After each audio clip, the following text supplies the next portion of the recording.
don't have to fill the air with white noise anymore. We got a battle. And it does look like Zelphin going Roy as advertised. oMaS going Pokemon Trainer, a fine choice for anybody. Character's great. And Pokemon Stadium too.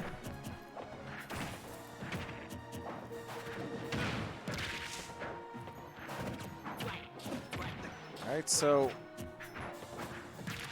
we got plenty of neutral going on and plenty of Dancing Blade too.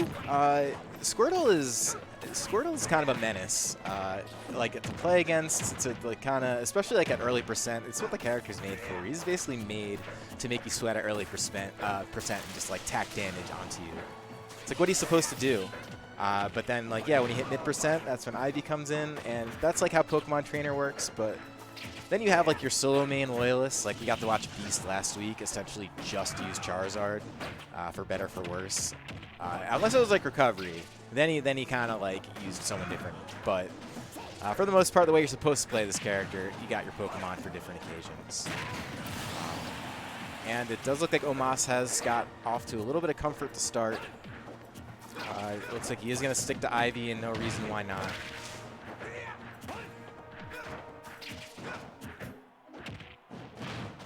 Alright, so is Zelphin going to look for some of the Roy bread and butters here? Mitigate any kind of quick lead going on or any further lead for oMaS. And he is in a good position to take the stock. He does have Ivy definitely at kill percent here. oMaS could definitely get a little bit of life out of Ivy's Sword if he switch, or a little bit of life in general if he switches to Charizard, but it does look like he's more than content to sit back for the Razor Leafs, and maybe that was a mistake because there we go, doing the jab back air, gonna get him every single time. Very, very reliable Roy move. And Zelphin starting to find his way back in the game. Putting some damage on oMaS, kind of evening things up just a little bit. Really good choice for the Dancing Blade. Was just talking about that before the set. Moves really good. And now looking to see what we're going to do on ledge. As oMaS turns the tables, looking for the quick stock there. Isn't going to get it. Zelphin does recover up high. Zelphin doing a fantastic job evening out the game. oMaS looking a little bit more gun-shy than he was the first stock. But back throw, such a good option for a lot of characters in this game. And is going to clean up the mess. And that up there looking really close-ish to killing. A little bit more than I thought it would, especially Roy being very fresh stocked. But still not going to do it. This is one of those situations where where people get so mad about Dancing Blade as a move, because if you do catch at like the right hitbox, it would kill on the ledge like easily, even at low percent. But either way, we're well past low percent now. oMaS really starting to mount the lead. And this is kind of similar to what we were just seeing first off, but Zelphin is going to find his way back in, so we'll see if history repeats in the very short narrative of this first game one. And so far, so good, although Squirtle's so scary, especially at this position where you're kind of close to dead and, you know, Trainer not really close to dying, and Squirtle could stay on the field, because Squirtle he's a little rat. Well, he's a turtle, technically, but he moves around. He's hard to hit.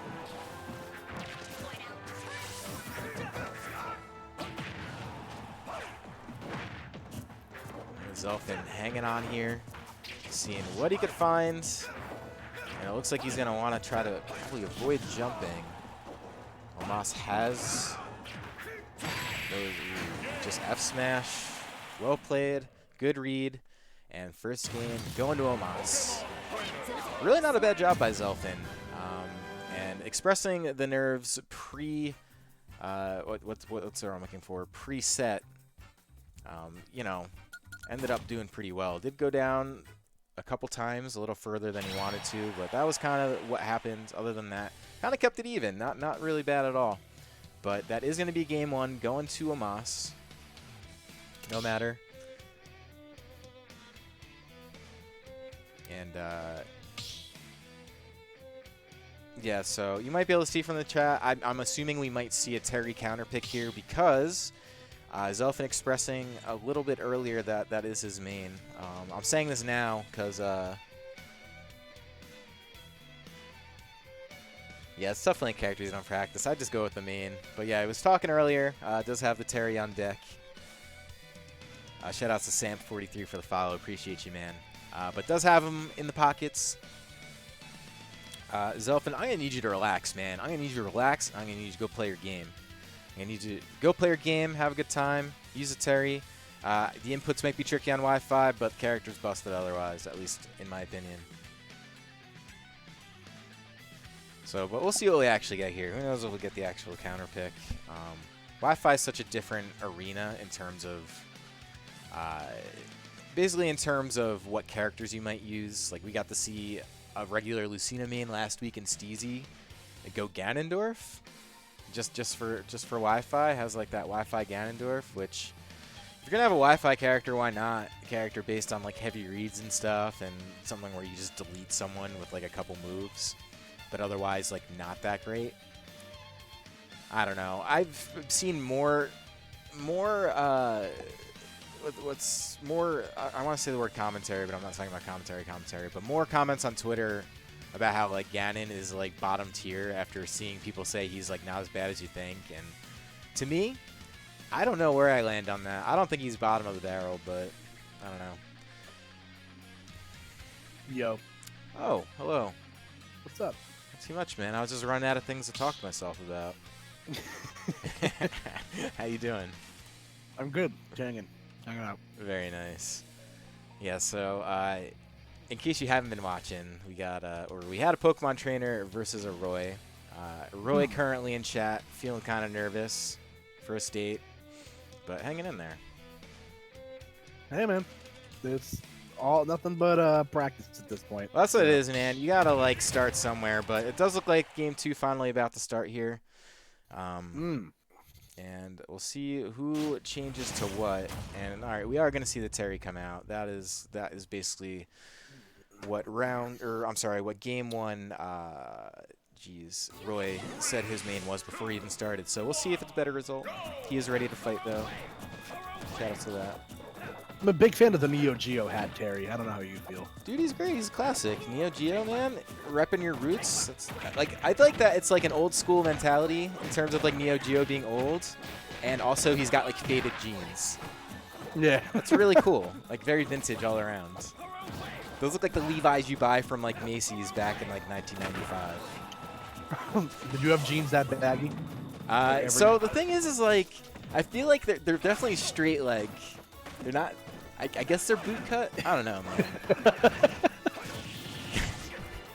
Sounds like a topic for the podcast. What kind of jeans is Terry wearing? There we go. But doing a lot better with the Terry. It's pretty evident that this is the main. I've seen already a couple really good conversions in terms of unique things, not just the jab, jab, power dunks, although jab, jab, power dunk always does work, except for that time when it doesn't. Yeah. The problem that Terry runs into here is just disadvantage. Like, Ivysaur in particular, but Pokemon Trainer in general is really good at keeping you in disadvantage. So, Terry's having, like, such a hard time getting back down to the ground without his resources. It's going to be really hard when Ivysaur is, like, pretty much underneath them or in these situations. Yeah, where you're trying to recover and you're very linear. There's not a whole lot of things you could do sometimes against that because that hitbox is massive. Yeah, and the fact that Terry's like recovery doesn't snap the ledge like makes it really hard on all accounts to get back to the stage against the Pokemon Trainer. I would say like the best part about Wi-Fi Terry is you can do a little bit of a wild option or maybe something a little bit reckless, like basically just like a burning knuckle from across the stage, or bare knuckle, whatever it's called. You're right, burning knuckle. And essentially, like, you can take a stock like that pretty easily. Either way, great parry, good down smash. Honestly, not a bad option. It's just Charizard's heavy. Yeah, I think up smash would have been the optimal choice there because Terry's up smash comes out, I believe, maybe either like slightly faster than down smash does. But you know what option, dude? Speaking of like moves like that, yeah, you're right. By the way, that is very fast. But I feel like the input, like his like up B, the recovery move, is so good, like in terms of like out of shield, because you can take stocks like that, even against like heavies. Oh yeah, Rising Tackle's awesome. That move is really, really good. But there we go. There we go. Bread and butter. Yep, down tilt, burning knuckle. That would have killed like 30% ago, but hey. Yeah, it's tricky, though, because he was having a little bit of a tough time getting in. I like that. That's a little bit clever. A lot of times you just see the down tilts lead into just jab, jab, power dunk, which is always reliable, but opting for forward tilt into burn, or the kick. Crack shoot. Yes, crack shoot. It sounds like he's sneezing when he does it. It's really funny. It does. Crack shoot. He's a good character for a lot of reasons, and that ended up working out despite Squirtle falling out. He could. I was gonna say he should have been dead there. Like he overextended really hard. Ooh, platforms almost coming just in time. That's scary. That's so scary when you're recovering like that sometimes. Yeah, the platform bailing him out of what probably would have been a death scenario right there, but getting her right back into Blender, this is not going to be fun. Wow. Yeah, okay. Really good job kind of drifting inward to avoid just getting dunked there, but does have the work cut out for him. Does have go meter, and is going to use it. He's totally going to use it. But oMaS is going to use back air. Yeah, no, that's just a great awareness of where your opponent was, then good use of your invincibility frames off the Halo platform. So, yeah, good games either way. One thing I will say for Zelphin, because I know he had expressed being a little nervous beforehand, don't be discouraged by a loss, man. Just go back and watch the VOD, see where you went wrong. I would say the first mistake is going a character you aren't comfortable with right off the bat. Just go with the main, even if you're a little bit nervous because Wi-Fi, whatever, it doesn't matter. But either way, good games, good set.